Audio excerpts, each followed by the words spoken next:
back ulit. So today meron kaming isineset up na dalawang Subscoop 15-inch.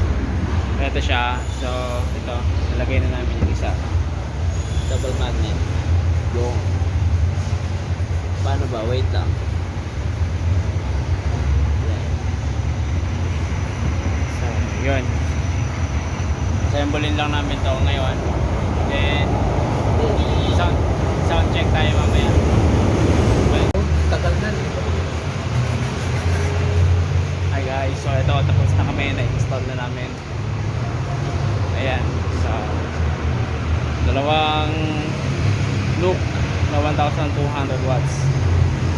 So mag-sound test na tayo.